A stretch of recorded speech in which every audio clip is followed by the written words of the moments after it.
You are listening to the Fresh Take Network.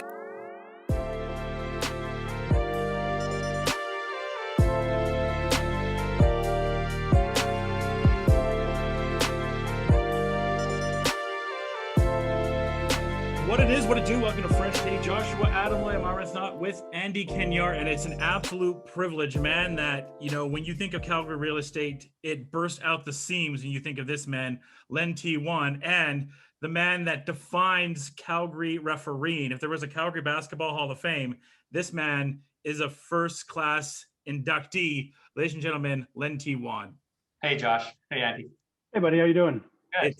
It's so phenomenal to have you on here. Andy and I were talking beforehand, and I've talked to you about this before, just the legacy that you've had of calling and officiating games. You officiated my father, you officiated my one sister who didn't go on to much, obviously my sister Katie, who is in the U of A Hall of Fame now, and myself, and getting to watch you as I do say play-by-play. You just have a long legacy of blowing that whistle here in Calgary and beyond. Yeah, I've enjoyed it over the years. I really started off when I was 16 years old, believe it or not, or 17. And so I was blessed to have that. And, what's the real funny thing is I enjoy a lot of the people like yourselves or Andy or your sister or your dad. And, the funniest thing of all is I started laughing because what had happened was I got the people go, "You ref my mom, you ref my dad." Yeah. And I go, I could laugh and it's a good time that way. And, lately I've been, involved with a lot of, other past basketball players, selling them houses, things. Not that I go out there actively doing, but I've been blessed, with that. You absolutely have. What was your kind of first relationship to basketball? Like, what connected you to the game? Well, you'll be funny. I ended up. So what had happened was when I was 15 years old or 16 years old, I actually was in junior high school, and we actually were living in the Northwest, and so I was supposed to go to William Aberhart, and so I ended up supposed to go there. And then I ended up moving to Southwest to Mount Royal. So we ended up going in grade 10. I was in Western Canada. I knew nobody. So I thought, what am I going to do? So actually, you'll get a kick out of this.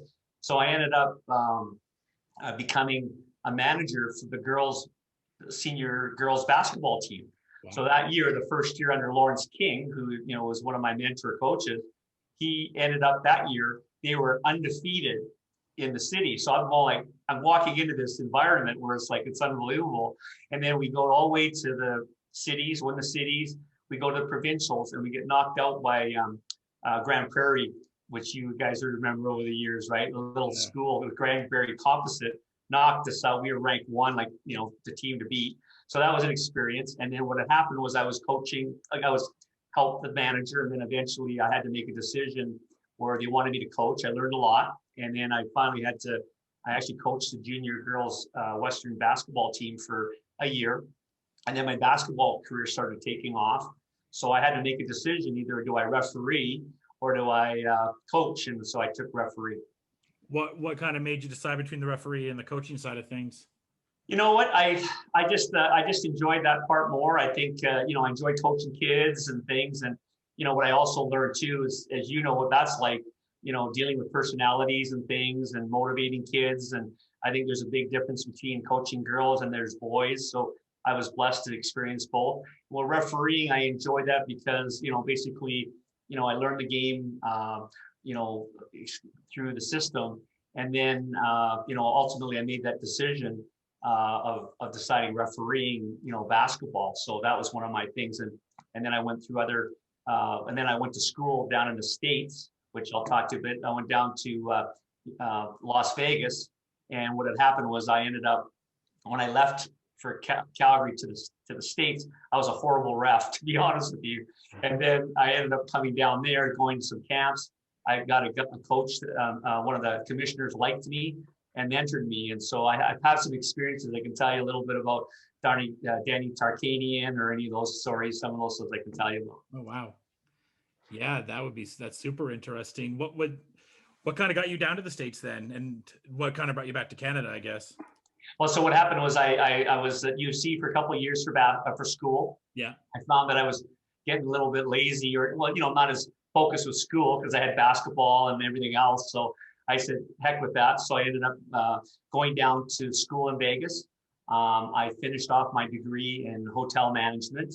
And so what I did was I refereed basketball there. And I actually, where my opportunity was, they had a semi-pro league there actually. So I got to referee high schools, learn there. I got to do the infamous, Jerry Tarkanian's son. I got to referee him at Bishop Norman High School. Wow. And I still remember, Calgary, how many people you'd have in the stands would be 50, 100. And my first game there at 3,000, I was like, oh my God, this is kind of like it. I think I called a call, which you guys would be like that. I called a call of him at the end of the game, and he lost. And so I took a little heat for that. And then what had happened was as you know, remember the FIBA rules that are in Canada? Yeah. Well, down in the States, they had the NCAA rules, right? So they had a semi-pro league where they had a lot of their ex-pros play that league that didn't play, they played FIBA rules. So I ended up knowing the FIBA rules. And so I ended up getting to do a lot of the semi-pro leagues. And that's where I really learned the game really well, because you call it differently. And I had some good mentors. And then when I came back, when I graduated from school in Vegas, I ended up coming back, and I actually jumped like out of nowhere. I was doing university within a year or two of when I came back. So I was blessed with learning that game from there. What year did you officially start reffing in Calgary? I think I started back in when I was 16, probably 1974, 75. Wow. So were you, the 88s were here. Did you ever ref any 88s or drillers games, or did they have? I think I did exhibition game or two. I also, I was on the bubble. Like I was one of the guys, there was a few guys ahead of me at the time. And then I did a couple of the pro league ones. Remember the ones that were here just in the last, was it 4 or 5 years ago? Yeah, they crushed a couple of games there. So, and then I remember the Calgary 88s. Actually, I was on the stat crew. I remember that when we were there, we did all the stats and all the referees were there, and we did a couple of exhibition games, but that was kind of fun from that perspective. What was the experience like there for the 88s, and what did you feel like professional basketball was like at that point for Calgary? Well, that was the best ball around, right? It was one of the best basketball games around. And so you learned a lot, and you, again, adjusting to the play and, and letting them play and do their things. We even had some of the referees. We actually got to do the Vancouver, the NBA guys when they're Grizzlies. Remember them? I remember I got to do one exhibition quarter or 2 quarters with the NBA when they were in Calgary. That was like in '95, right? Yeah, remember that? And I remember the big. I watched that game. Yeah, remember, and so we got to do some scrimmaging with the referees. Not the NBA pro refs were there, but they wanted us. So I remember a lot of the university officials were given the opportunity to referee. And I remember I refereed Big Country, the big guy, right? And I called a foul on him, but he kind of gave me the look, and I went, okay, I guess we'll just keep going. And so, it was there. And I've worked on my game over the years. I've been to various camps, and, I went to probably 4 or 5 camps where the NBA refs were there, and they would work with you, critique you. And so, I put my, paid back to learn the game pretty well from that point. Was there ever a pivot for you to look at the NBA or an Olympic side of things? I would say to you, the NBA was, it would be always a dream. I mean, I think, when, as there's right now, there's only been, maybe 2 Canadians that have ever had a chance to possibly be in the NBA. And there's one right now, he's on the roster right now, Matt. And from that point, but I know I had a chance if I wanted to actually, when I was at my peak, to take a look at reffing down in the States. But, there's a couple of refs that did do that, but you have to have green cards and all that stuff. And I was given the opportunity to potentially maybe referee NCAA women's ball. I never was given the chance to do NBA ball, but I went to various camps, and that's what I learned in the States, believe it or not. You go to these camps to get better, but actually a lot of times it was you get looked at, or you get an invitation, or you would apply to these camps and you referee some really good balls, and they have evaluators in the crowd, and if they like you, they may offer you an opportunity. I went more for learning. That was what I did. And then you've passed it on to so many people. Andy?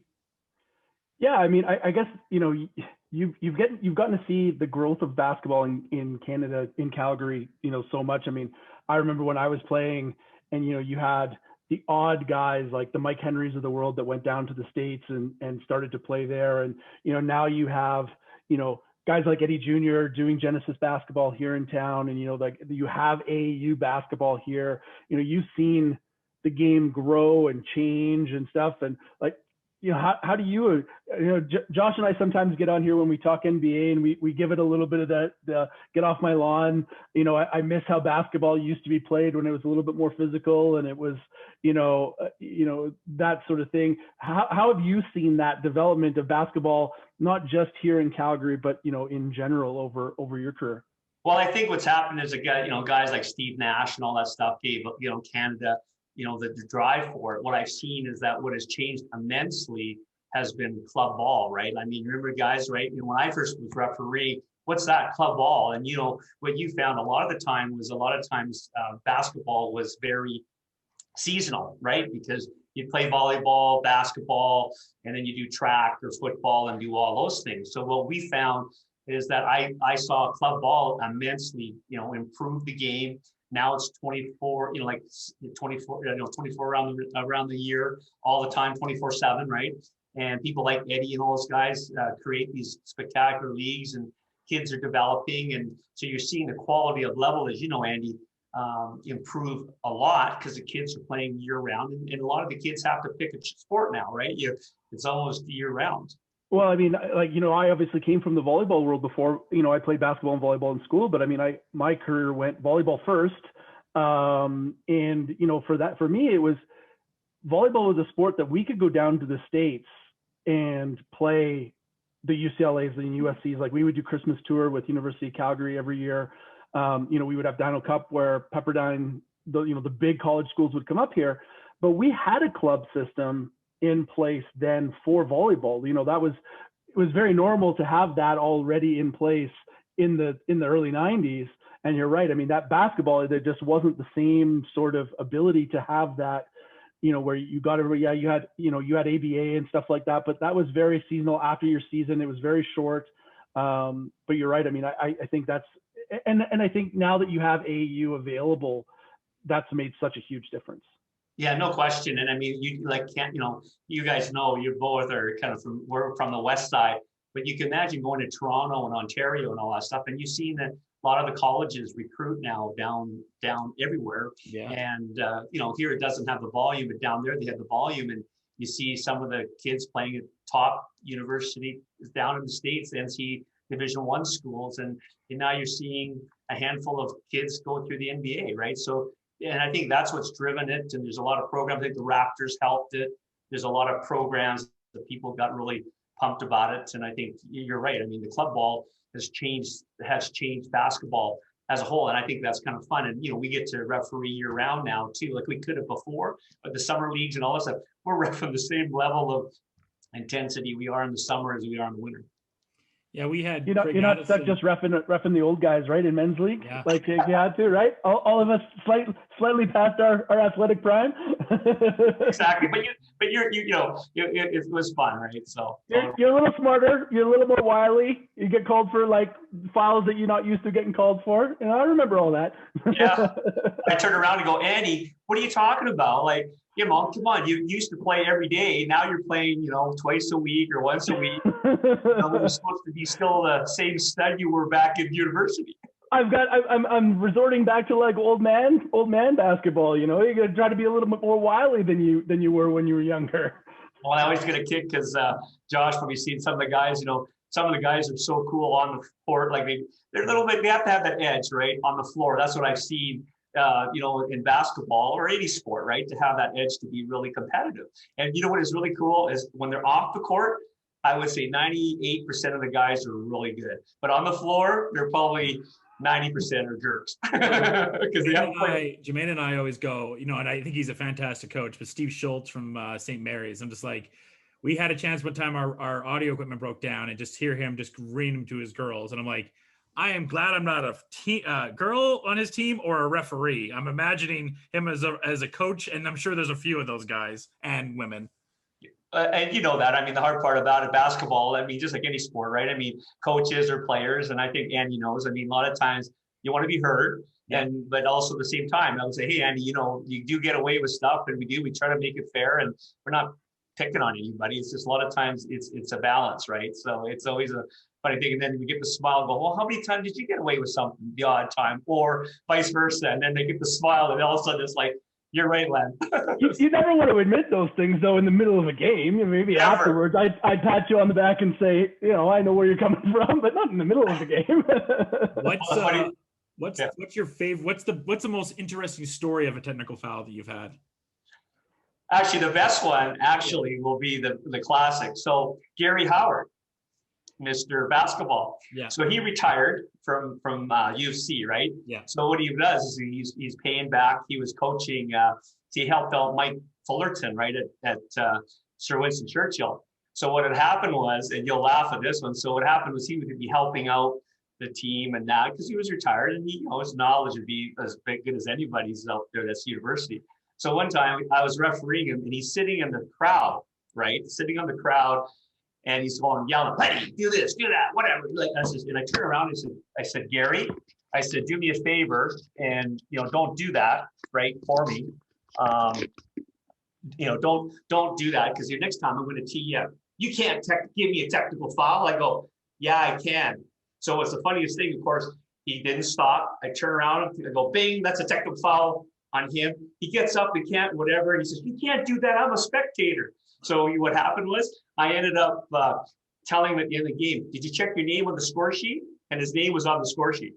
So, so that's one of the classics, and he'll never admit it, and he may not remember it, but I still remember that story where Gary Howard, the infamous Gary Howard, and his name was on the score sheet. Do you think his name was on the score sheets after that? I don't think so anymore. I'm sure he saw his name on lots of score sheets in his time at UFC. I mean, I have a funny Gary. When I came out of high school, Gary was still the coach, and I was recruited to do tryout for both teams. Yeah. And so Greg Ryan was the volleyball coach, and Gary was the guys coach. And if you remember, Gary's office was upstairs in the atrium. Yeah. And the two coaches caught me walking through the atrium at the same time. And they're like, you have to choose what you're doing here. So on the spot, I chose volleyball. Gary didn't talk to me for 2 years. Like, I would say hello to him in the hallway. Hey, Gary, how you doing? Silence, like not a word. After my second year, after I'd hurt my shoulder and I was going to come, that was when Corey Russell was there. Yeah. And I was going to come back, and Gary was still around the university program a little bit then. And when Gary heard I was going to come back to basketball, we were playing in the red gym one day, and he came up and he's like, hey, Andy, how you doing? He started talking about, I was like, you haven't said a word to me in 2 years. Like, how are we buddies all of a sudden? That's hilarious. Well, recruiting That's typical, right? It was Gary in a nutshell. Yeah, that was recruiting, such a heavy thing these days. You guys got to know all the stuff you hear, like even at States or anything, like you hear all the stories, or people. It's funny you mentioned recruiting, Len, because then some of the talks I've had with some of these coaches lately, like this pandemic, this kind of super class coming in. You have these grade 12s that never played basketball. You have the prior class coming in. I do not envy any of these coaches for recruiting in the past, but especially what's coming up right now. Yeah, I agree. I mean, usually you'd see the kids playing basketball or do whatever. I mean, the club ball during the pandemic, actually, I don't know if you knew that, for about May till about probably September, it's May, June, July. That way they actually started up again. We couldn't referee as sanctioned and said if you did it on your own, not because you're part of our basketball, which is fair, right? Because no one really knew. And I mean, if any sport, COVID was something, so there's a lot of the upper officials didn't do it because they just didn't want to take the risk. But they played ball May, June, and July, and then August, and then it stopped again, right? September, they ended up shutting it down. Yeah. And then I don't think they played much since then. We got that tentative date of like January that like we were maybe going to go back. And I'm sure like you've had all these meetings over and over again. What has, since we're just on the topic, and I'm sure we'll talk about it on the housing side, because I'm sure that's an entirely different story. But just on the reffing side, what has the pandemic kind of been like, and like probably the stop and start of it all? Well, everybody's been kind of waiting and seeing. I mean, the part of the problem is the ACAC is an example, right? It's a provincial thing. So they've had, some issues like, of trying to coordinate north-south. They were trying to do logistics. They go to Saskatchewan. Yeah, and Saskatchewan. Yeah. So that was the first one, because you had the inter-border belts. And then with CIS, they also had problems because in, Vancouver or BC, they had certain rules, and then Alberta, they had certain rules. And then U of A, as you know, they basically said, we're shutting down all our programs. Yeah, they jumped ahead of that. Yeah, so they shut it down. So I think what had happened was, and then of course, with everything kind of him and Han and the budgets and the costs, and so they just decided that it would be better off to scrub this year. So we were they were talking about a shorter version, in January, for like 8 games or 4 games, but it's hard to start it all up, right? Even our association, we've had Zoom, as as we are today, is the thing that we new normal. It's horrible, right? And we did a Zoom call last week. The Calgary Basketball Official Association tried to do a Zoom call, and so that's what everybody's doing. And we went to talk about this before we got on air, but your retirement isn't full yet. You're still kind of looming out there. Yeah, I mean, from the college perspective, I'm probably done, unless I get do some. Come back for nationals. Finish it off at state nationals. Yeah, exactly. Yeah. But I'd love to, but I still enjoy basketball. I enjoy the run and meeting people and, seeing, guys like Andy or whoever out there, if they have a little bit of fun, if they're their bodies. Sometimes the body isn't always done with the heart, but I still enjoy that. Like I probably might still do some high school, do the senior men's, I still enjoy the run and the exercise. And, sometimes, in the old days, Josh, Andy would know, sometimes I, some of the guys I would just tee up, and now I'll go, Andy, really? Or I'll say something like that. And normally I would never do that, but we can get away. You got a little bit more of a conversation at the beginning, at least. Exactly. Real quick.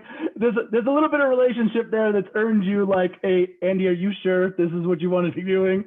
All right, Glenn, you're right. Well, and you know that, right? The funniest thing, which I always get a kick out of, is you guys still have the heart. And that's one thing I've always admired about you guys, right? Yeah. But it's amazing when you match up, like I've seen it sometimes, it's amazing when you match up against some of your old nemesis or some of the guys. And it's amazing how that level of basketball, people are like, they're like, it's full on. And I'm going, and then sometimes we as officials, that's our job, is to bring it down a little bit, because what it is. I mean, if you're playing Division I and you just got out of college, university within a year or two, you're pretty good. But when you start to get into the longer you are, our bodies aren't the same, and or I'll sit there and I'll go, really? Are we doing this, guys? Are we really going to have this problem? And all of a sudden everybody laughs, and then you bring it down a notch, and that's what you learn. I mean, I enjoy the boys, and I enjoy the competitiveness too, and referees too. Like sometimes, senior men's is a tough game sometimes to referee, because if you full day at work, you had a bad day at work, don't come and take it out on us, because we won't. Well, and there has to be players. I know, being at state now, the broadcast there for almost a decade, and even in the past being on certain other teams, there starts being players that I know, I'm not going to name names, but I know in our women's team particularly, there were some girls that people were like, I'm not looking forward to going against and reffing these players tonight, because they're going to complain about every single call. And that must be a thing over your past handful of years. You go into these certain gyms, you're like, oh God, I got to ref this person tonight. Yeah, and sometimes too, they know too, right? Like we have a few refs that they know. Like with me, I'm a little bit more preventative type of official, right? Where some of the guys out there, I'll throw guys like Doug Carter, which I love. He's my buddy.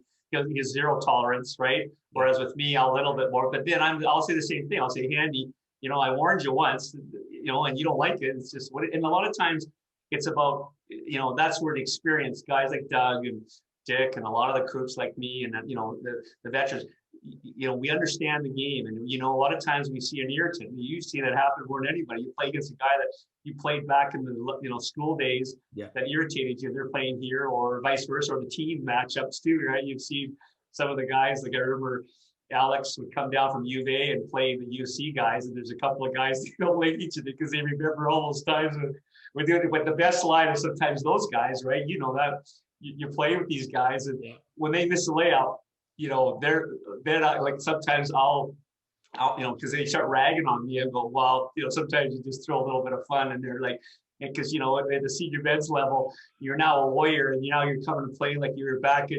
university. It ain't happening. I can vividly remember you on a breakaway and I took a foul on one. I didn't get the call. The next time down, I just legitimately blew a layup.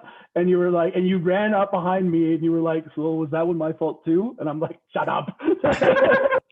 And you know, I did that because I could get away with it senior man. But I mean, but it was, I think that's a big part. Like, I mean, and Josh and I were talking about, you know, what it was like for me, you know, growing up, you know, playing it at very different levels all the way up to university, and then, you know, moving on to men's league and stuff like that. And you know, guys like you were the ideal ref, because it was somebody you could talk to. It was somebody that, you know, was going to be logical.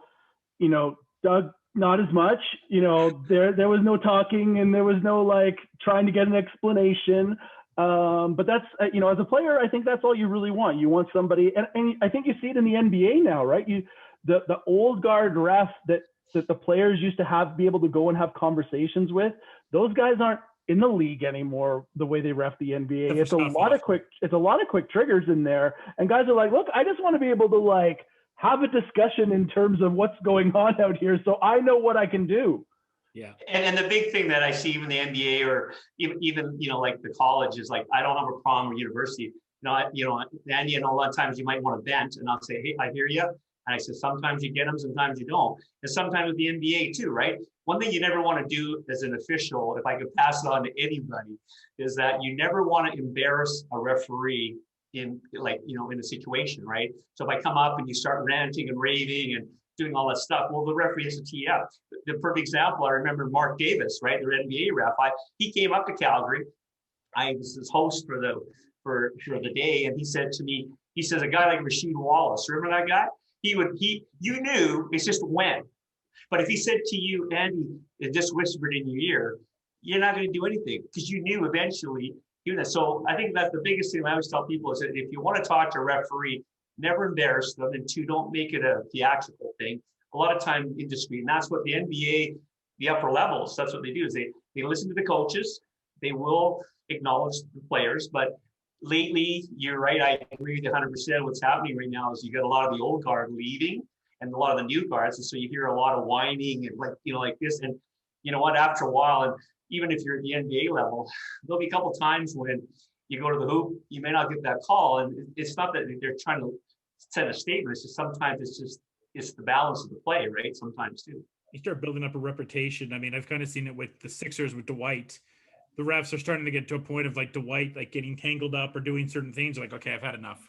Tee. Yeah, and sometimes sometimes you need it. There's coaches too that want to tee just to shake up the team, and sometimes you got to recognize that too, right? I've seen some of the coaches that, you know, they'll sit there and they'll work their team. They want to tee to wake the team up, and you know, again, if you're experienced enough, you pick up those things. Sometimes, you know, there's a matchup with you guys, right? Sometimes I'll just say, hey, come on, knock it off, you two, you know, or whatever. Or you get you know, I love Robbie Sahota, and he's playing against someone else that maybe whatever is irritant, or you know, you do, or you know, some of the other guys, the post guys that play, you know how it is. A lot of times there's certain things, you know, everybody gets upset about, right? So, but it's fun. I still, that's one of the things I'll always cherish, you know, is refereeing and the stories and guys like you and Josh, and you know, that's one of the things, because I have a niece and nephew that actually they played at Harvard Westlake in Los Angeles, right? So it was one of the top schools where the Twins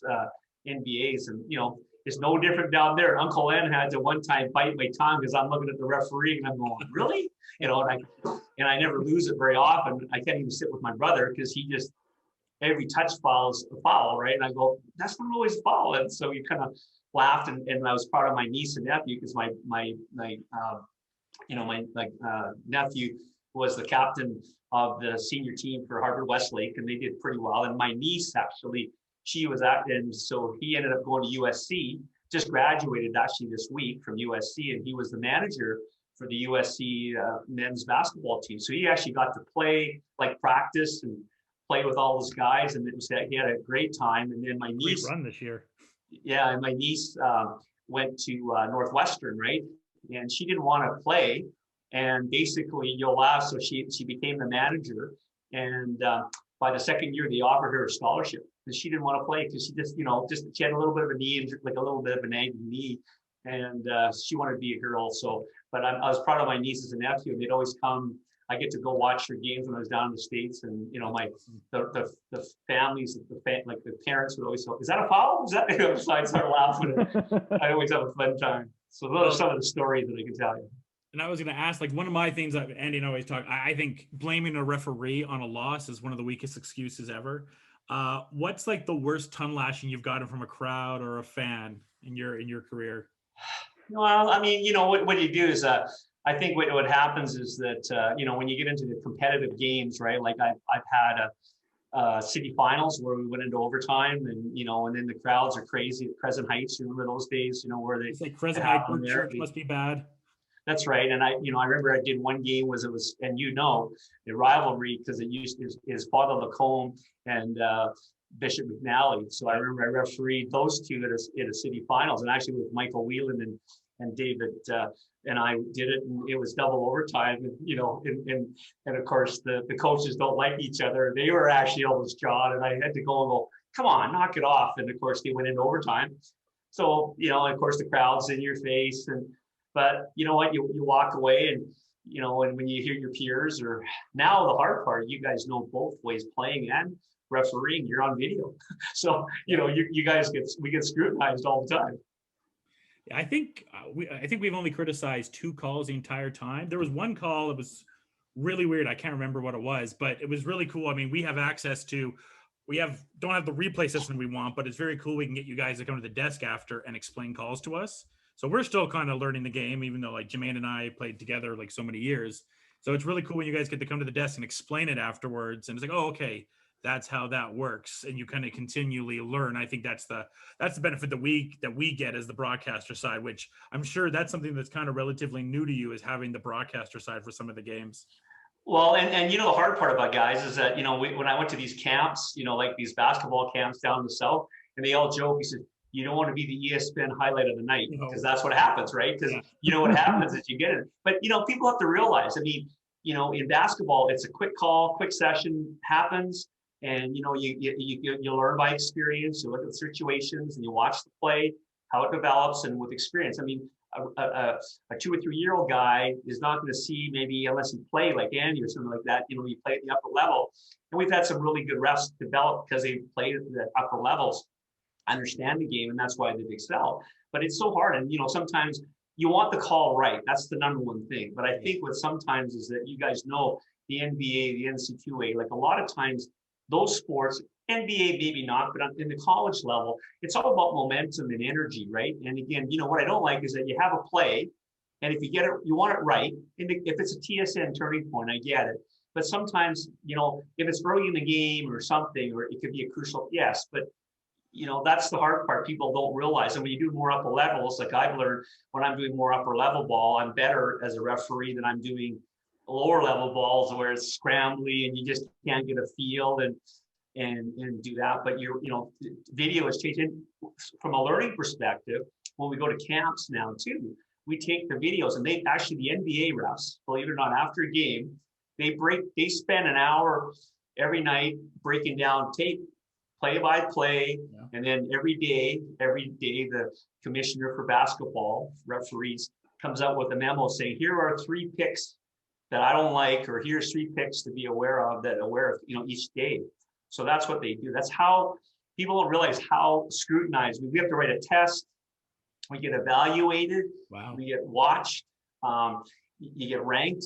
If you have a crappy college game, it gets back, and then you could be in trouble, right? So that's how people don't realize that. Come on, there were nights I was convinced they just dragged you guys off the street to ref games. You were so bad. Yeah, but it's always one-sided, Andy. Always, that's the problem. Absolutely, right? It's all one-sided. That's my opinion. For me, it's kind of nice, like having you be in that riffing world, and the co-founder of this podcast is Devin Seal, so it's kind of nice, kind of hearing some of the stuff you're saying, and you guys having these things. Like I think last week there was that Devin Booker call, right, on Norm Powell. And I wasn't sure like what happened there. So getting to kind of give it to him as an official, being like, what did you think of this call? And he said like, yeah, this was a big controversy with our reffing with our reffing community of was this a call or was not the call. So you guys are continually getting the insight on big calls, where they happen or not. And we're always trying to get better, like at the college level or the university level. People don't realize that after the game, we have usually an evaluator in the crowd. Okay, we actually get critiqued at the game all the time, right? People, how many calls Len made, how many calls did this person make, how many calls did make it, from which position, what there. It's where it come from the C position. Did you rotate? Did you see the play? Was it too far? Like, people have no idea if you saw how scrutinized you get. And then now, okay, our commissioner, he actually has all the videotapes of all the games in ACAC as an example, right? So he can actually, if he says, you know, Josh made a questionable call, or the coach phones you, right? And he goes, you know, Andy's phone says, I don't like this call and I don't agree with it. Take a look at the tape. And, you know, we can take a look at the tape, right? And sometimes it was maybe the wrong call. And a lot of times it's the right call, right? It's always and what you always have to remember, I always tell guys, right? It's easier to be an armchair referee than to be on the floor. Yeah. What we always work on is to be an angle. I try to be in a good position so we have clear views, look at angles. I mean, it's amazing. And that's one thing I will tell you, people, you know, could get mad at the referees at times. I've had some incidences with some of the dads, right, of really good players. I've got one, I don't mind sharing it. Chris Wright, remember Chris? Yeah. So when he was playing at Eberhard, his dad was actually a really bad, like, you know, typical parent, like my brother, bad parent, like always calling about everything. And then one day my referee and I turned around and said, Mr. Wright, I says, and he was shocked because he knew whatever. I just said, not every call is the way you see it, right? Please understand that. And you know what? We talked for 5 minutes after the game, and now he comes up to me every time he sees me, and he says, "Thank you for educating me because I didn't know any better." Yeah. And those are times where just when I get, you know, I just, I'm blessed to sell houses, and I just sold a few of the players, or I get to see their kids, and, you know, I see them in the university or the upper levels, and then I'm refereeing them in high school, and, you know, and I enjoy that. That's kind of fun that I enjoy the kids, and it's good to see. And it's funny, as you see when you have kids, if the dad was really bad or the mom was really aggressive, they're usually not the same man who is, because they're, you know, dad or mom has taught them to be more respectful, right? Since the game. You kind of hit on that point of, you've had this long legacy of relationships with basketball that's obviously helped you so much in the real estate side of things. Yeah, I've been blessed. I mean, I don't go out and actively get it, but I think I've been in the business for, you know, 33 years. So, I mean, in basketball, I shake my head and go, wow, I've been in real estate for 33 years and refereeing for 40, coming up 46 years, right? So you really look at that and you go, it's amazing. And, you know, I mean, I was supportive of the senior men's leagues and certain things, but I also didn't want to come across, you know, trying to get business. And I've never have, and I've been blessed because I was at the upper levels, and, you know, I've done, I think, a pretty good job in real estate. So I do get a lot of the calls, and I've had some, you know, some cool times. And what I've had, I just sold 3 basketball players' houses again after the first wave of thing where I did their sister, and, you know, so some of the people, and it's really cool, and, you know, to see them, and we, you know, it's just like this, right? I enjoy the bantering and having fun, you know, with Andy's situation and you, and, you know, talking about the stories, and or you talk about other people, right? Like, you know, yeah, I remember it. I'm sure, Andy, you got stories, or you had some of your guys lose it, get into control over pulling back, and you well, know, I mean, you know, I mean, in men's league especially, I mean, I played with Craig and Jose, and I played with some guys who were quick trigger guys. So I had to be the voice of reason a lot of times on some of those teams. So, but yeah, I mean, you know, I was very lucky. My mom and my stepfather were in real estate in Ontario. So, I mean, I grew up with a real estate family as well. And, you know, I've been in sales now my whole life, and, you know, it's amazing. And I'd love to have you talk about that a little bit more. Just like, you know, the relationships that you build in something like refereeing or sports or whatever, you know, how those translate into your, you know, your other business. And, you know, because, you know, I've always brought up that, you know, hey, when you build those relationships, if you do it right, and certainly, you know, I think you can see it from how Josh and I speak of you, you know, you were somebody that was always so easy to talk to, and you know, whether we like it or not, we know we were always treated very fairly. And, you know, I can't think back on my basketball career without thinking about Lenny Wong. Like you are as big a part of that as the guys I played with and the coaches that I had. And, I was very lucky that I got to experience that in a couple sports, but you're a big part of that. And that's the relationship that was built. So, talk to us a little bit about how those relationships have really translated into your business life. Yeah, I mean, I think, I always was a more preventative official, right? In basketball, I always say, hey, Andy or Josh, don't do this. If you do that, I'm going to call it. I want to work I think refereeing in basketball is a life skill too, right? So, I believe in that as you have 10 players, your referees, you control good and bad, what you allow. And I think you always treat people with care and listening and making sure. And that's one thing I've always tried to get into the real estate business is I've been successful is that, part of my background, I'm, being, the ethnic Asian, I'm very humble and I appreciate the business side of people all the time. I think the biggest thing is just talking to people and hearing their needs, wanting what they need to have, looking after what they want and need, and sometimes guiding them. And I mean, a lot of times I'm a little bit of an extrovert, as you can see, but I'm a talker. But at the same time, I'll talk in a good way and be able to, because I think when you buy a house, it's one of their top 2 or 3 things in their life that they're going to do. So you really got to educate them. And even like in this market right now with COVID, and we were in a buyer's market for 6 years, and then all of a sudden January on, it's turned less than 60 days to a seller's market. Now it's gone upside down. So it's really important to always be calm and cool and be innovative and creative and learn how to, as I've learned, how to always analyze things, like, try to work out a solution. Same with basketball, right? Personality. I think we're almost, I hate to say that we're kind of, I don't have a degree of psychology, but I think psychology has a lot to do with buyers because it's a very emotional thing, just like refereeing basketball. It's an emotional game. Buying a house is very emotional. I always, learn, you got to figure out who's the boss in a good way, right? If it's just selling and buying a house, you got a happy wife, happy life, or happy girlfriend, happy life, and just learning their needs and really educating them and preparing them. I think expectations, just like in the basketball floor, same thing. I'll say, hey, Andy, you can do this, but if you do that, I'm going to call you for it, or, whatever, right? I'm just always, same thing with real estate. It's about, it's their biggest purchase. So you really got to make them feel, show the pros and cons. And I find a lot of times buyers sometimes don't know what they want till you really show them, and you got to go through the process. So do you ever have your team there at Len T Wong? Do they ever accuse you of officiating them? Hey, well, Mr. Referee, stop it! Stop reffing me at work. Well, the hard part about it is, I have a It's team. probably very instinctual. I just break into those conversations very easily. I've been doing it for a while.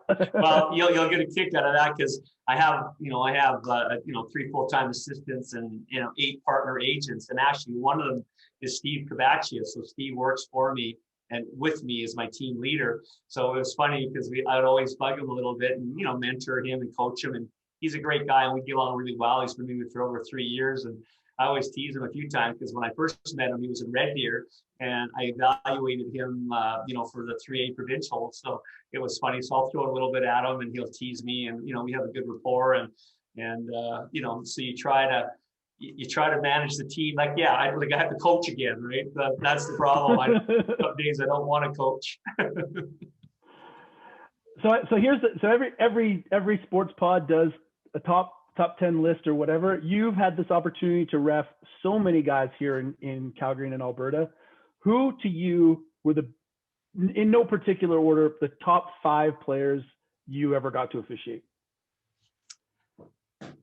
I would say to you, there's so many because I've been doing it. So I'd have to sit back and think about that. But I mean, my top 5, guys that I would say that, I had, good experience. I would say to you, there's so many, even a guy like John Hatch to, Tom Bishop, even though Tom was a bit of a pain to deal with, we got along really well. I would say, there's so many guys like Eddie Richardson, some of the guys that I've played with that are really cool guys, Craig Newman, even I always liked Sean Cherzonoff, so some of these guys that referee through the high school system. John Dean, yeah, I'm not trying to, pull out all the stuff. I'm just trying to think about that. But there's a lot of the guys like yourselves that each guy, I get on the floor and I can have a good laugh or a giggle. And, that's to me the experience that when I can walk on the floor and, I'm going to give it 110% and they know what they can get away with and not. So I would say that was be kind of the, even, I've had incidences. I had a fight with, referee Richard Bonney, right, against UFC against UBC. And I don't know if you remember that one. And, who was. And I do. I mean, I played with Rich and Craig. So I tell Josh the story all the time that, there was a lot of great things about Rich, but I watched Rich make a guy cry in practice because he just laid into him. I was like, wow, like that's just not nice. So I remember some of those nights, and it's amazing to look back at that time and remember those guys. So I understand where you're coming from. Yeah, the stories. I mean, Ken Olenek, some of the guys I remember. He's got the guy LCC, and I refereed him. I remember I did a third place game for him at UC. I think it was my first or second game ever, and he bit through his tongue and he's blood all over the place, and because he was that intense. He was a big stud like you, Andy, and all that stuff. But he was all that, and then and then I get to referee his two kids. I refereed one.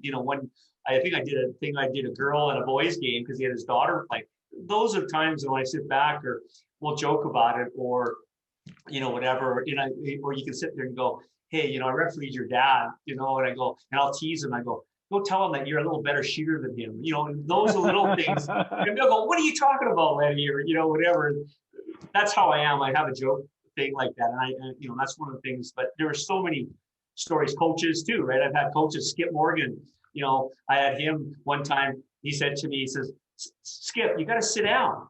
And he goes, what do you mean? So what he did? He stacked 3 chairs and sat on it. He says, is that what you want? Like that's stories like that, or Wayne Fish, or Wayne Thomas, right? Or Thomas, yeah. Phil Allen, Josh, like you guys, like I've had situations with Phil Allen, or I've had, some of the UC coaches, I even had threats where, remember when U of Vic played UFC and they threatened not to play basketball, right? Because, so you've been around that stuff. So it's, there's just, I could write a whole book, well, like not a whole book, but I could give you a lot of stories. And this is kind of fun because you have to sit there and go, I probably had 25 guys that I would say, I saw them on a sheet like Chris Wright to you, to like there's stories of times or when I remember, when they're even Kelly Goheen and Rob Wilson and some of these guys that are the old timers, and they were always so sneaky in basketball, or they'd always learn.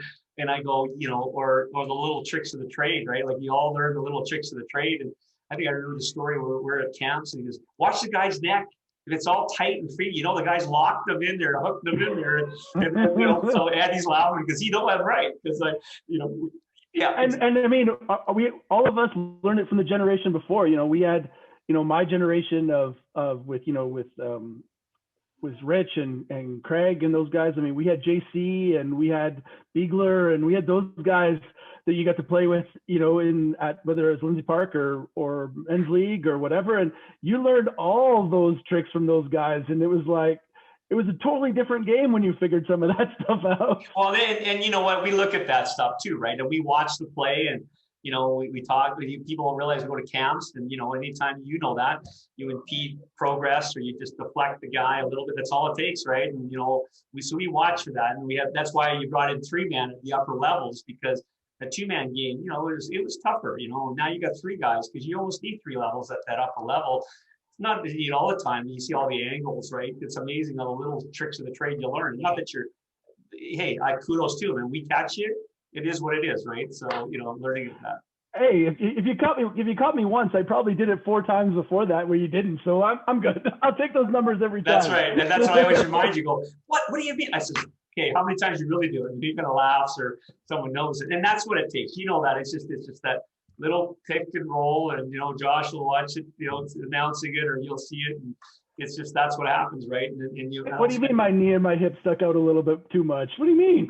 Straight up and down. My question is, Len, so obviously I became really infatuated with the women's side of this about in 2008 when my sisters, a little bit before that, when she's at Churchill, and you started to see kind of a rise, especially Alberta basketball. They go on the win, like almost get to the finals against Ontario with that Katie Arbuthnot, Megan Lane, Nicole Clark, Stephanie Vermont, Alex Cole. During that kind of time till now, like we've really seen an evolution of the women's game. And obviously you said you had a niece play too. What have you kind of noticed with the evolution of the women's game? Yeah, I think they're very coached. I think fundamentally they're much better. I mean, I think, and they're a lot stronger, right? I think that's important. I think the game, like, 3-point, my niece was a good a number 2 shooter play position. So I think the game has improved a lot. I think that, kids are learning to be smarter and they're playing, I think, fundamentally they're very balanced, right? We're fun with the club ball. And what I'm seeing is that, the hard part, you go to the other, like down east and all that stuff, there's just more volume of people, right? I think if you're strong here, you guys stand out, right? Down east, it's all about volume, right? But the game has improved so much. I think what I've told people that I think has learned a little bit difference is that the game was very physical way back. So now I'm finding the game a lot more finesse. It's amazing. You go down to the States and you touch them, it's a foul. I think in Canada, we still let you play a little more, let you kind of develop the play. Yeah. And so I think that, that part, and you're seeing a lot more, females succeed, at upper levels, right? The university ball has been really good from that point. It really, really has. You've seen such a great evolution of it. What other improvements have you seen from like the overall generation of these athletes in Calgary? Well, I think what you're seeing is that I think with, as I said to you, with club ball and also a lot of people like Eddie Richardson and a lot of the other people that take the care into the game, I think the game overall has improved a lot. I think people are, parents are spending more time and effort to get their kids to play more ball. And I really love it when I see a lot of the former higher end players, kids come and play ball too, because they seem to have that smartness edge. And yet sometimes they treat their kids differently. That's the other thing too. They know how hard, Andy, that when you played, and a little bit Josh too, but the mental part of it, parents, the former players aren't the same with their kids as they used to be. Am I right? I think that's, they want to make smarter, not harder. Well, I think the generation, the personality of today's generation is just different. I was at an event with Eddie a little while ago, and he was talking about his own kids. Like, he's like, you know how hard it is to get my kids to go and like practice, and like as a kid, like you couldn't get me. I'd spend 12 hours a day at the gym if I could.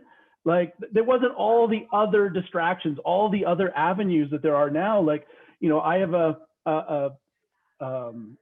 little guy here in the house here is 12, and to convince him to go and shoot around for half an hour is like, at the end of that, he's like, well, I'm done. I'm like, done? We just got here. What do you mean you're done? And Eddie said the same thing. He's like, it's just so hard to get kids to be engaged the same way as my generation or Josh's generation, where that was how you wanted to spend all your free time. Yeah, and like I see that a lot of the guys work hard, and I mean, like you said, back in the old days, you guys were in the gym, all that's all you'd ever do and all that stuff. Where now it's not, there's so much distractions. I know like some of the schools, like I know Billy Mitchell, that used to be in that area, and he's in the Northeast teaching at up in there, and he just said, Lenny, the kids are great, but they their life skills are different than what we have. And you go to the Southwest school or Southeast, not to be demographically, but kids are working, or their family, their ethnics, or it's just a total different game. And you're right, there is so many distractions, right? With it, and the motivation is not there like it used to be. I think that's the millennial touch, or the new version of the kids. And but people like yourself still push, and what it'll take. And you guys are probably the best psychologists out there, because you've been there, done it too, right? So well, I mean, I talked to Joey as well. I mean, he's there. He coaches with Eddie, and Joey and I have been. We talk about it, Joey, Marcus, and Emmy, and those guys. Like, I mean, I've been friends with those guys for 25 years now, and those friendships come from basketball. And I look back on those, and that I'm sure these stories, getting to sit down and talk to you and stuff like that. I mean, that stuff stays with you forever. And man, I would never, I look at my little guy here, Carson, and I think like I so desperately want him to have those same things, because I know in my 40s what those relationships really created. Like, that I can sit down on a podcast with somebody like you, and we can laugh. And I mean, this podcast could go on for 4 hours and we would still have lots of stories to tell. And I want that for, you know, that next generation. And you're like, you know, but you have to put some time in, and you have to be a little dedicated, and you have to be willing to, you know, do some things that suck while you're doing them. But trust me, in the long run, there's a payoff at the end. And I just find when you're talking to them, they're like, yeah, but I could watch something on YouTube. And I'm like, oh my God. Yeah, it's changed, right? It's not the same. But yeah, you know, I think you're you know, one thing I think all of us, right, we're in our era, right, the relationships, the kids I've seen, and, you know, I've been able to help them out. And I'm not looking for the business. It's more that they come to me and we always have a fun time. And, you know, and then I think, you know, like, that's one thing that you guys can all cherish is your experiences at SAIT or university, or all those things that your teammates, some of them you still have them very close to each other and their life. And, you know, I've seen a few that there's a couple of guys that they end up marrying sisters, or, you know, or vice versa, right? And the circle is really cool. It's really fun to hear the stories of the relationships. And, you know, some relationships, they break up, you got new ones, and yet it's an interesting thing.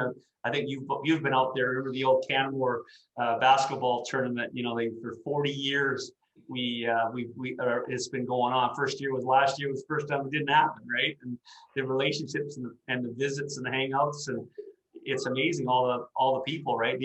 They're so busy now where they have to have two tournaments, one for the old guys and one for the young guns. Well, I just think it's so amazing that, you know, you can, you know, years and years can pass, and you get, you know, you see a bunch of those guys again, and man, it takes 3 seconds to slide right back into the same conversations. And, you know, the same guys who like to talk are still talking, and you're looking at them thinking, you can't do any of that anymore. Like, well, how are you still talking? Yeah, it's funny because you know, those things there. You know, sometimes too. You know, I remember one time I ended up referencing you know, the Genesis team, right, the Division 1 team, and, you know, Alex came in there and I fired him up. He just got mouth pissed. You're gone. And then you're like, hey, you know who I am? I go, I don't care who you are. You know, it doesn't matter, right? You know, I says, you know, you were a jerk and you're gone. And then I remember Eddie Richardson is telling Alex. And he says, you know, Lenny's one of the better guys actually out there. For him to throw you out, you must have really turned aside, though. Right? And then Alex and I got to be pretty good after that, because we got to know each other and respect. And he actually coached at Ernest Manning for a couple of years, right? So I was able to kind of, come on, Alex. And he goes, you're right. You know, like, and I know other referees just hated him because I just said whatever. But that's part of it. That's the fun part. And the stories, like, you know, you and I and Josh shared today. It's quite the experience. My interesting thing is, so it was obviously before the pandemic, there was a fight in a game between Ambrose and SAIT. And it was such a unique experience because I don't know if you were involved in that game, but I had to work with the officials. They called their T's, and then we had the unique ability that we shared footage with them. But obviously that's not always the case. What in your past, like when fights and whatnot happen, like how do you guys kind of all sort that out? Well, you know, what we do is we have camps beginning of the year. We have a preseasons, and, you know, we bring up situations, and that's one thing people will realize. We do have to go to clinics, and, you know, even if you're not, you know, whatever, we do our provincial clinics or city clinics, and we prepare for these situations because they really don't happen a lot, right? I mean, you know how many times that a fight occur, but it's that one time or two times that it's just like hockey or football or basketball, you know, any sport, you have to be prepared for it. So, you know, what the key is to be calm and cool and sit back and let it happen. I mean, you know, sometimes one ref might go and settle things where the other ref sits and watches. And, you know, with video nowadays, you know, because you know, with video, it's actually a lifesaver. And sometimes you don't get them all right. And sometimes the referee should have gone to this guy instead of gone to that guy. And you don't get to see, right? Yeah, and you don't know, right? And so, and again, it's easy to be sitting there in the background and not being in the heat of the moment, right? So I think what's happened is, I mean, I heard about that incident, but I wasn't part of it. But I know that, you know, they use the tape to make sure. And of course, you know, Mark Kozak probably got involved too after to say, hey, it was a long night, Len. It was a long night. I was there till like 12 o'clock. It was like the Zapruder film of like looking at every single inch of where the film was and then writing out a form and giving it to the referee association, giving it to the ACAC. It was a really interesting process. And it's tough, right? I mean, like I told you, I've had maybe in my career, I've had maybe 3 fights. Yeah. That I've been involved. Like the one I had was Richard Bonney, and that one there at UBC and UFC. And then I had one, I think I had one at the ACAC level 2 way back. And then I had one in high school, right? And it's funny because one of the coaches were actually ACAC coach material. And, I didn't like that. Of course, whatever. And of course, it's tough, right? And we still have to remember, we set examples, right? And, referees and coaches, and sometimes we all lose it, right? You can remember, you look at some of the coaches, we can play a Cummings thing where they lose their jackets, throw things, Bobby Knight to whoever, right? Everybody loses it. But it also, I think sometimes too, when you look at the story, how it was ref, because that's what people don't realize. They'll go back and they'll look at the tape and they'll look at who was reffing and they'll look at who's involved and did the guy he or she have a reputation and was there, because a lot of times Andy, more than anybody, we always call tempo setters, right? You could play a game for a while and all of a sudden you bring in the 6th player, he just shucks everything up, right? And then you got to watch for him because he goes in there and he could be a big brute, a big guy, and he stirs it up, and that's all you need. It's all about momentum, right? Well, and I mean, I think like you were saying before, like how you officiate a game and how you communicate with the guys. I think it's not a surprise that you didn't have a lot of fights in your career over all those years. I think it's because how you handle people. I think lots of times when you watch where something gets really out of hand, and it's easy to see why it happened. Like the officials lose control of something, and they're not separating guys, or you're not having that conversation saying, "Hey, Andy, come on, man, like." I'm going to throw you out if you keep doing this stuff. I see what you're doing, and I'm giving you all the rope. So you're out of rope now.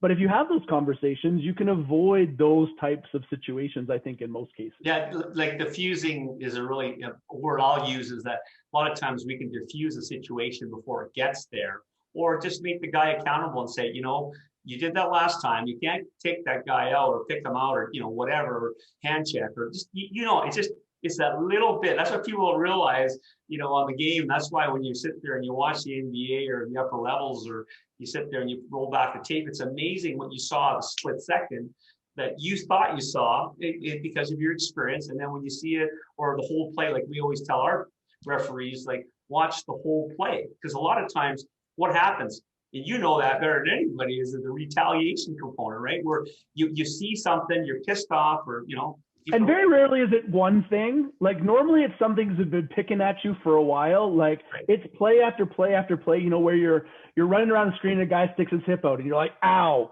And you're like, stop that. And then you get it again, and then you get it again, and then you get it again. And you're like, all right, enough is enough. Yeah.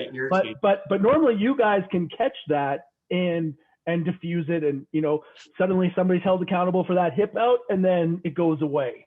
So I do think it's not a shock that those types of situations weren't normal for you, because I just know how you handled all of us in those moments, and like you said, I played with some guys who were quick temper guys, so if you could avoid having some of us go off, you were doing a good job. Or sometimes I'll go say, hey, Andy, talk to Richard, you know what, he's losing it here, you better settle him down, because if you don't do it, I'm going to do it. Or we try to talk to guys. And I mean, what people don't realize, the veteran guys understand the game more than you think, one. And two, it's all about tempo and flow and things and momentum and better than anybody. Sometimes guys are in there, and what is sometimes hard is it also matchups with our referees too. Some nights you play back to back and you got a different set of refs.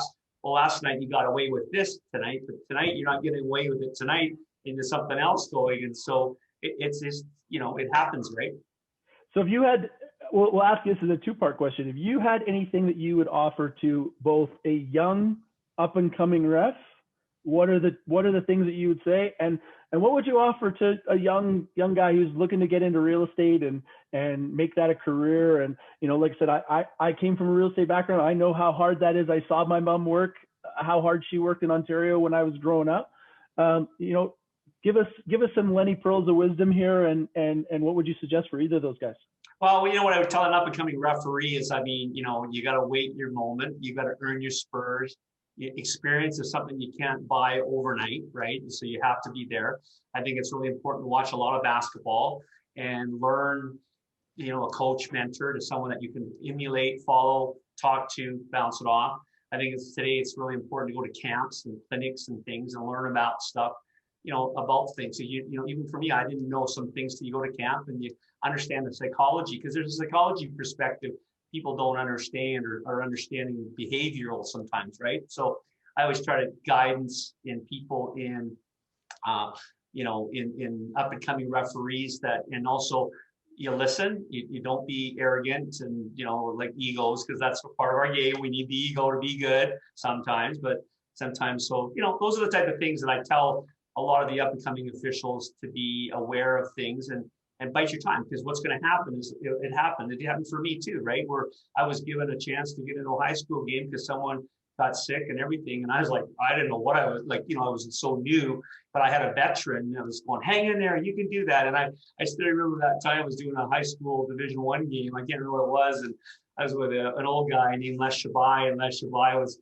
one of the ones that were kind of had his own little style, but he was really helpful, right? Or I've seen other mentors, John Whelan, some of these guys that you guys all know that I always admired and looked up to, and I emulated, you emulate one or two things of an official, then you create your own Lenny mode. And I was always the talker, good mood, which is great. And some officials, like, the guys, they don't put up with it, and some do and some don't, right? So, and an up and coming, realtor, what I tell is, I have one right now, he's waiting for me here, and he's, I tell people that, you've got to have a coach mentor. You've got to learn the systems fundamental. I think it's, like we're now even teaching the DISC program, if you ever heard of that. So you learn the personality. Are you a D, dominant, influential, steady, compliant?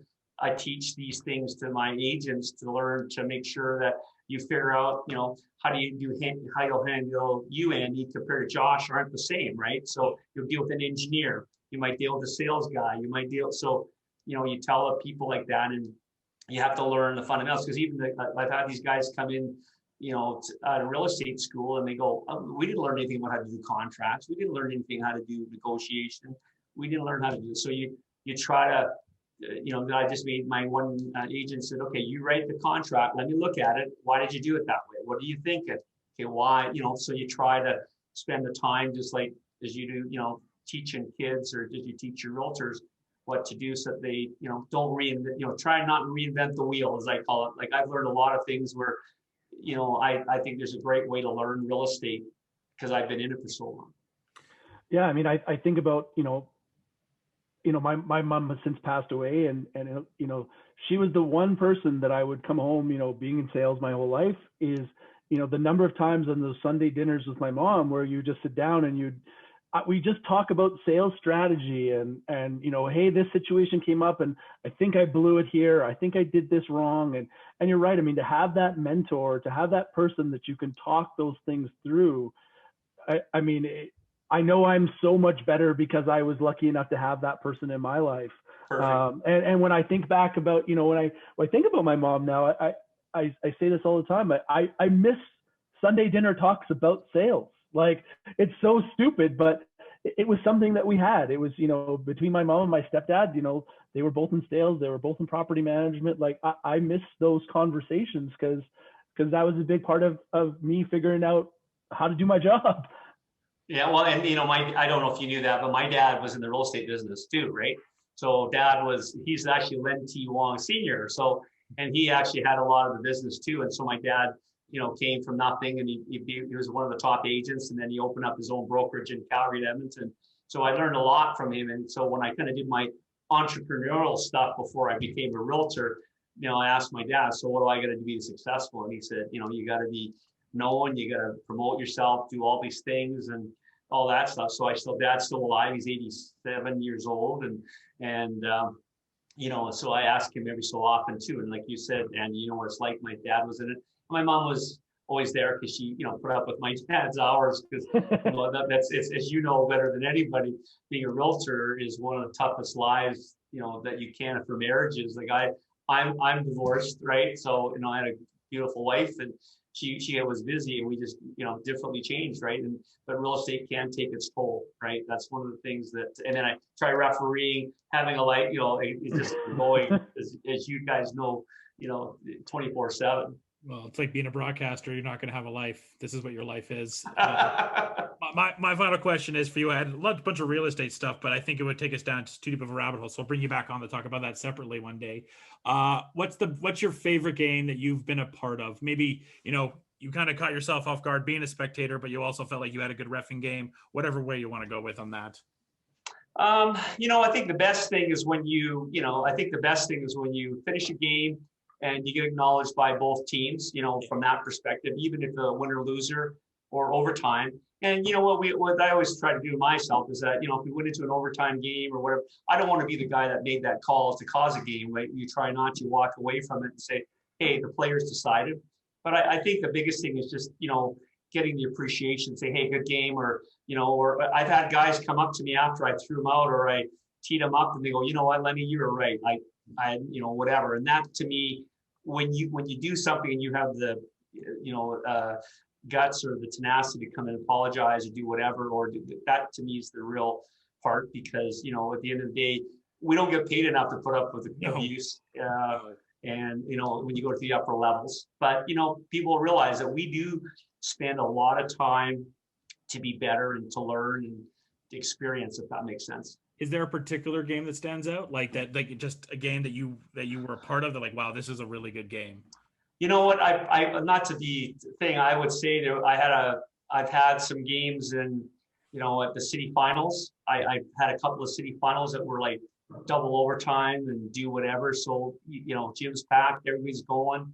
I would say I've been at the CCA level a couple of times, and I've had a couple of university games. So I would say, trying to think about it, I probably tell you later, next time we chat, I'll probably say, I remember that. But I think the city, what I liked was when they were championship games or semifinal games, to me, that was the biggest thing. I've refereed in some of the neat buildings and sports plexes, or those type of things. They're kind of neat. When you go into the rinks and all that stuff there. But that's what I would say to you, that I've had good experiences. The high school games I still kind of like, because at the city level, that when they're packed gyms and everybody's going at it, it's still pretty good. I think, Andy, you played the upper levels too. I mean, State and all that stuff. We never had the fan base, like that's the problem, is unless you go to certain universities, it's packed. It's not, right? Well, I mean, I was the transition for me, like when I played volleyball at U of C, we were we were national champions my first year there. And, our volleyball games were packed to the rafters. Like you could not get a seat to go and watch a Dino volleyball game. And then I transitioned over to basketball, and I was like, why is there nobody here? But again, I think that goes back to the whole club system, right? Like there were so many more avenues at that time to be involved in volleyball, and it wasn't the same for basketball. So I think, you're probably seeing a much different situation probably when you go to games now than when I was in school, because we did have that, like so many more people were involved in so much more within the sport that you don't have now, unless you're right in it. And it's such a small, it's a small community either way. Yeah, it's changed a lot. I mean, the club balls and those things. And I mean, I think that it's funny because you go to the States and it's packed, right? Oh, yeah. And we're here. Unfortunately, Canadian sports overall isn't what I call crazy, right? No. There's crowds in there. It's hockey. That's right. Well, and you saw COVID, right? Like how many sports, during the COVID were, what it's like. How are you going to play in front of a crowd when you have nobody there? You got loud music, but it's just not the same. And then, you saw, when you start seeing the professional athletes start seeing crowds, they get a little more pumped up for it. Mm-hmm. They do. Well, and when you go away from it, like, you know, like I said, when I went from volleyball to basketball, and you're like, man, why is this so quiet? Like, this is terrible. So, Len, I know we could go on for hours and hours, but you're a busy man and I don't want to take any more of your time. But, you know, you are an absolute legend on the court, off the court. I think your name, you know, echoes throughout Calgary. And it was just an absolute honor to have you, you know, be part of our lives and to have you on the show today. No, and I appreciate that. And that means a lot for, you know, you and Andy to ask me to do this, and it kind of rejuvenate the juices a little bit, because it's been basketball has been kind of on the back burner for the last 15 months. And so to hear this and get a little bit excited again, and then I think I could still do it, you know, in the upper levels, and I can, I think. But, you know, at the end of the day, you get some of the young guys on there. You know, I'm old now. You know, I used to, you know, when I'm in, you can add the math up there. I'm not a young guy anymore, but I still have a young heart. Yeah, the young heart. Is there anything you want to pitch or anything? Obviously, your real estate side of things. No, I think just, you know, basically, you know, I appreciate the opportunity, Sure. The stories, you know, I've been in the business for, you know, 33 years. I've been blessed with the business. I've seen it go up and down like a yo-yo, you know, and as a result, a lot of my, you know, my principles and things is refereeing basketball and dealing with, you know, relationships. And I think that's spun off into the real estate side, and be able to, you know, see you and Andy and just to pull this off. This is so cool. And I look forward to, you know, having a little bit, we didn't talk much about real estate, but the basketball, you know, we can have stories, and you maybe kind of think about some of the past histories of Richard Bonney to, you know, some of the stuff that we had. And it's fun, right? We sit back, and the funnest thing is all when you go back and you talk to a guy like Richard, or I remember I was talking to Craig Newman, and he was talking about, you know, everybody have to settle everybody down, right, in the old days, and and they were all going, you're right, you know, whatever. Or stories from Eddie Richardson, you know, guys like that are pioneers. That those are the kind of guys that I believe that, you know, have helped basketball, club ball bring us to another level. Like, he's the head of, you know, the Edge program, and that's a compliment to him. And, you know, he's done a good job, and, you know, people don't appreciate it. It's still, unfortunately, you know, the game still political, but it's still, people don't understand. It's a lot of work to do what they do, what you do, the podcasts, how much to set them up, and, you know, get Andy on there and talk. Well, it's you know, it all comes down to the heart and passion, right? I mean, and I think that's why you know, Eddie and myself, and you're looking at talking to the younger generation, and you're like, you're just trying to find them, to get them, just give it a chance, because it'll get in you if you give it a chance. And next thing you know, you have relationships that have lasted 25, 30 years.